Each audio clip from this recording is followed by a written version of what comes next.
श्रीमन्नारायण। राधे राधे। 23 सितंबर को राधा अष्टमी है। राधा अष्टमी की हार्दिक शुभकामनाएं आप सभी को। राधा अष्टमी पर सभी लोग प्रयास करते हैं बरसाने जाकर राधा रानी के दर्शन करने का।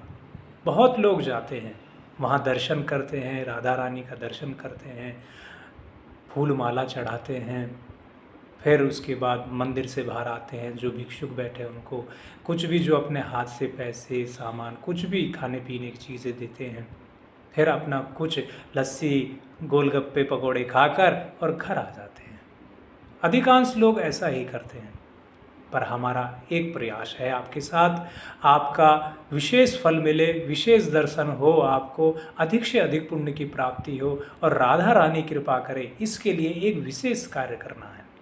इस बार जब हम बरसाने जाएंगे तो राधा रानी के दर्शन के साथ वहाँ पर हम गौ माता की सेवा करेंगे, वहाँ के बानरों की सेवा करेंगे।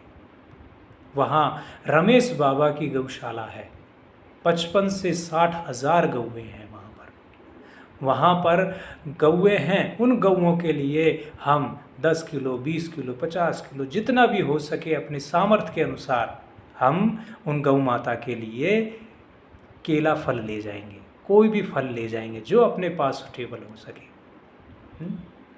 हम गौ माता के लिए गुड़ ले जाएं, हरा चारा ले जाएं, न और माताएं घर से अपना लोई बनाकर ले जा सकती हैं, रोटी बनाकर ले जा सकती हैं। अपने हाथों से खिलाएं, अपने हाथों से स्वयं खिलाएं। भगवान श्री कृष्ण की प्रिया है गौ माता। भगवान श्री कृष्ण 9 लाख गौओं का पालन पोषण किया करते थे। कितना प्रेम था भगवान का। ऐसा ही जब हम भगवान श्री कृष्ण की प्रिय गौ माता की सेवा करेंगे तो प्रभु क्या हम पे प्रसन्न नहीं होंगे? श्री राधा रानी क्या हम पे प्रसन्न नहीं होंगे? भगवान गौ चराने के लिए श्री वृंदावन धाम आते थे, हैं, राधा रानी आती थी और इतना प्रेम भगवान श्री कृष्ण करते। जब हम गौ माता की सेवा करेंगे, उनको हरा चारा, गुड़, फल खिलाएंगे तो प्रभु हम पे प्रसन्न नहीं होंगे?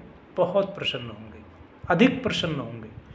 इस बार हमें दर्शन के साथ साथ गौ माता की सेवा करनी है। मेरा कोई बरसाने गौशाला से कोई लेना देना नहीं है। मेरा तो केवल इतना उद्देश्य है कि आप जब भी बरसाना, वृंदावन, जहाँ भी पहुँचे, जहाँ भी तीर्थ यात्रा में पहुँचे, वहाँ ज़रूरतमंदों की सेवा करें। ऐसे भजनानंदी संतों की सेवा करें जिनको राशन की, कपड़े की, वस्त्र की, खाने पीने की आवश्यकता है। ऐसी चीज़ों की आवश्यकता है। हम जब ये कहते हैं कि जब भी कोई भी संस्था ये कहती है या हम भी ये कहते हैं कि आप गौ माता की सेवा के लिए अनुदान दीजिए, दान दीजिए, पैसा दान कीजिए, पर्ची काटिए, ऐसा करिए, तो तुरंत आपके मन में संदेह होता है। और ये स्वाभाविक संदेह है। यही एक विचार आता है कि जो हम पैसा भेज रहे हैं, क्या ये गौ माता की सेवा में लगेगा? क्या ये उस सेवा में लग पाएगा? क्या इसका सदुपयोग हो पाएगा? इसलिए हम कहते हैं कि पैसा लेना हमारा उद्देश्य नहीं है। हमारा उद्देश्य है कि जिस कार्य के लिए हमें प्रभु ने निमित्त बनाया है, उस कार्य की जागृति करना, गौ माता की सेवा की जागृति करना। आप लोगों की जहाँ भी गौ माता ऐसे घूम फिर कर जहाँ कचरा खा रही है, गंदगी खा रही है, क्यों खा रही है गौ माता? इसलिए खा रही है क्योंकि घरों से उसे रोटी नहीं मिल रही है, हरा चारा नहीं मिल रहा है, घास खाने के लिए नहीं मिल रही है, तो वो गंदगी खाती है। जिन थैलियों में सब्जी लगी हुई है उन थैलियों को खा जाती है। क्यों खा रही है? क्यों ये दुर्दशा है? ये दुर्दशा इसीलिए है कि हम चारा नहीं निकाल रहे हैं। आपके जहाँ भी गांव में, कस्बे में, जो जहाँ रहते हों, वहाँ ऐसी दुर्दशा देख रहे हैं, वहाँ ऐसी दशा देख रहे हैं, या ऐसी गौशालाएं देख रहे हैं जहाँ चारे की आवश्यकता, वहाँ चारा डालें। पैसा देने में आपको संदेह होता है तो आप वहाँ चारा खिलाइए, फल खिलाइए, गुड़ खिलाइए, हरी सब्जियाँ पहुँचाइए, हरी सब्जी, पालक वगैरह ये खिलाइए। आप अपना एक नियम बना लें कि मुझे हफ्ते में रविवार के दिन छुट्टी रहती है, उस दिन मैं ये पहुँचाऊँगा। अपने आसपास जहाँ भी कहीं खाली जगह है वहाँ पर नांद रखिए, पीने के पानी के लिए, हरे चारे के लिए रखिए। ऐसा देखिए, जो जहाँ है वो वहाँ सेवा कर सकता है, और जो जिस जिस स्थिति में है, जिस योग्य है, वो उस योग्यता के अनुसार सेवा कर सकता है। मन से, वचन से, कर्म से सेवा कर सकता है, तन से, मन से और धन से सेवा कर सकता है। ये धन की कैटेगरी तो लास्ट कैटेगरी है, चौथी कैटेगरी है, सबसे चौथी कैटेगरी है तन मन धन। ये लास्ट तीसरी कैटेगरी। हम कहते हैं मन वचन कर्म से आप सेवा कर सकते हैं। ऐसे वीडियो को आप औरों को दिखाकर, औरों को शेयर करके आप सेवा कर सकते हैं।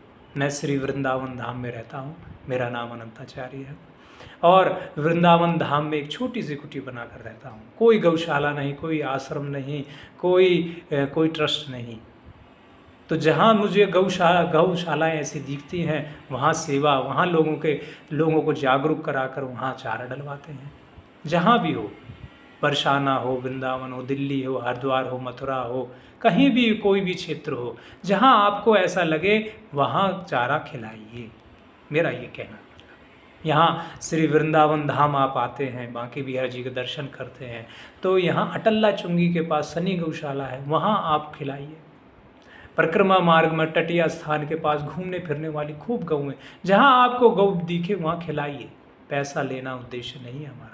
पैसा तो आप उन्हीं संस्थाओं में भेजिए जहाँ आपको ये यकीन हो कि हाँ जी, हमारा पैसा पूरे का पूरा गौ सेवा में लगेगा, ठाकुर जी की सेवा में लगेगा, संतों की सेवा में लगेगा। वहाँ आप सहयोग करिए, नहीं तो आप सामान पहुँचाइए। और सबसे बड़ी बात तो ये है कि आप हमें अगर पैसा भेजते हैं तो हमारी जिम्मेदारी और बढ़ जाती है। हमें चारे का, फलों का रेट कम से कम लेना होता है, आपकी मेहनत की कमाई का सदुपयोग में लगाना होता है, पूरे का पूरा लगाना होता है, हमारा दायित्व और बढ़ जाता है। जब आप खुद ही अपने घर से केला फल लेकर आते हैं, चारा लेकर आते हैं, गुड़ लेकर आते हैं, घर से रोटियां बना कर लेके आते 50-100 गौ माता के लिए, यहाँ कुछ भी सामान खरीद कर गौ माता के लिए करते हैं, तो फिर आपका दायित्व तो हो जाता है। फिर महंगा हो सस्ता हो, इससे हमें कोई मतलब नहीं। और फिर अगर हम कोई भी चीज़ महंगी खरीद लेते हैं तो हमें दुख होता है कि हमारे पर विश्वास किया गया आया हुआ पैसा व्यर्थ में जा रहा है, ये बात हो जाती है। इसलिए हम तो कहते हैं पैसा ना देकर ना, आप अपने हाथों से इस राधा अष्टमी पर, या जब भी कोई हो, बच्चे का जन्मदिन हो, शादी की सालगिरह हो, जब भी कोई पुण्यतिथि हो, एकादशी हो, अमावस्या हो, पूर्णिमा हो, जब भी आप एक नियम बना ले कि मुझे हफ्ते में गौ माता को ये खिलाना है, अपनी कमाई का कुछ अंश मुझे गौ माता की सेवा में लगाना है, तो आप अपने हाथों से ये फल वगैरह सामान पहुंचाएं। सबसे उत्तम बात है। एक तो इसमें शरीर की सेवा होगी, एक इसमें मन और बुद्धि आपकी लगेगी इस सेवा में कि मैं गौ माता के लिए क्या ले जाऊं, और आपका धन का पूर्ण रूपेण सदुपयोग होगा। ये हमें जागरूक करना है, ये हमें जागृति फैलानी है कि आप जहाँ भी, जिस भी कस्बे में, गांव में, शहर में, जहाँ भी हैं, गौ माता की सेवा करें। अब श्राद्ध 30 सितंबर से श्राद्ध शुरू होने वाले हैं, श्राद्ध पक्ष चालू होने वाला है। श्राद्ध में गौ ग्रास निकाली जाती है, श्राद्ध करते हैं तो गऊओं को रोटी खिलाई जाती है, रोटी निकाली जाती है गऊओं के लिए। अब मुझे बताइए, केवल साल भर में हम श्राद्ध पे ही गौ माता को रोटी खिलाएंगे तो गौ माता कैसे बचेगी? शहरों में गौ माता ढूंढने से नहीं मिल रही है। एक स्थिति ऐसी आने वाली है कि हमें गौ दान करने के लिए नहीं मिलेगी। और गौ दान से विशेष मैं ज़्यादातर कहता हूँ कि गौ दान करना बहुत अच्छा फल है, 100% अच्छा है, पर उससे भी 110 गुना फल वो है कि उससे भी विशेष कार्य वो है कि गौ माता के लिए आप चारा पहुंचाते हैं, गुड़ पहुंचाते हैं, फल फ्रूट पहुंचाते हैं, सब्जी पहुंचाते हैं, उनके खाने की कोई भी सामग्री आप पहुंचाते हैं। ये सबसे विशेष कार्य है, ये सबसे विशेष कार्य है। इस चीज़ को समझिए, मेरी भावनाओं को समझिए। मेरी भावना ये है कि आपसे पैसा लेना हमारा उद्देश्य नहीं है। हमारी भावना ये है कि आप गौ माता के लिए कुछ करें। जो गौ माता ने हमें दूध दिया, जो गौ माता का हम दूध ग्रहण करते हैं, हमारी घर की सेवा करती है, उस गौ माता के लिए हमारा ये दायित्व तो बनता ही है। हम श्री वृंदावन धाम में रहकर प्रभु की कृपा से प्रभु ने इस शरीर को निमित्त बनाया है गौ सेवा की जागृति के लिए।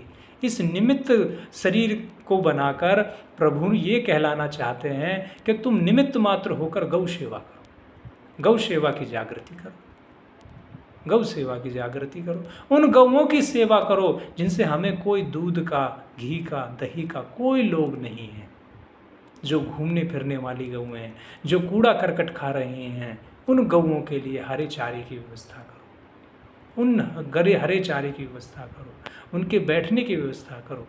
जहाँ उनके लिए कुछ नहीं है, जो तीर्थ यात्रा में आ रहे हैं, वृंदावन धाम में आ रहे हैं, बरसाना धाम जा रहे हैं, हरिद्वार किसी भी तीर्थ में जा रहे हैं और कहीं भी किसी भी कस्बे में, गांव में रह रहे हैं, वो वहाँ रहकर इन सेवाओं को करें, अपने हाथों से खिलाएं। और जिनको यह लगता है कि श्री वृंदावन धाम में हमें सेवा करनी है, तो इसके लिए ये शरीर निमित्त है। और इस शरीर का एक ही नियम है कि जो भी गौ माता की सेवा में आता है वो पूरा का पूरा गौ माता की सेवा में ही लगाया जाता है और लगाते ही रहेंगे। Nishkam Seva Vrindavan YouTube channel, Facebook, Instagram, इन सब का एक ही उद्देश्य है कि गौ माता की सेवा की जागृति हो, लोग गौ माता की सेवा में लगें। क्यों लगें? क्योंकि अगर हम गौ माता की सेवा में नहीं लगेंगे, गौ माता का संरक्षण नहीं करेंगे, गौ माता की रक्षा नहीं करेंगे, तो गौ माता धीरे धीरे लुप्त होती चली जाएंगी। कसाई में खाने में, कसाई खाना में कितनी गौआं कट रही हैं। क्यों? इसीलिए क्योंकि हम गौओं को पाल नहीं रहे हैं, हमारे घर में जगह नहीं है गौ पालने की। और उन गौशालाओं का हम सहयोग नहीं कर रहे हैं जो गौशाला गौओं को पाल रही हैं, पालन पोषण कर रही हैं। इसलिए गौ माता लुप्त होती चली जाएगी। दिल्ली जैसे शहरों में तो लुप्त ही हो गई है। दिल्ली, बॉम्बे जैसे शहरों में तो गौ माता मिल ही नहीं रही है। फरीदाबाद जैसे शहरों में गौ माता मिल नहीं रही है। कहाँ हम जाकर उनको पितृपक्ष की रोटी देंगे, श्राद्ध में रोटी खिलाएंगे, अमावस्या को रोटी देंगे, गौदान करेंगे, कहाँ करेंगे? इसलिए गौओं को चारा पहुँचाएं, गौओं के लिए खाद्य सामग्री पहुँचाएं। यही हमारा एक मुख्य उद्देश्य है। और आप सभी पूर्ण हर्षपूर्वक राधाष्टमी मनाएं, राधा रानी की आरती करें, राधा रानी से प्रार्थना करें कि हमारे जीवन में सेवा, सुमरण और सत्संग ये हमारे जीवन में आए। इसी के साथ प्रेम से बोलेंगे राधे राधे, जय गौ माता, जय गोपाल।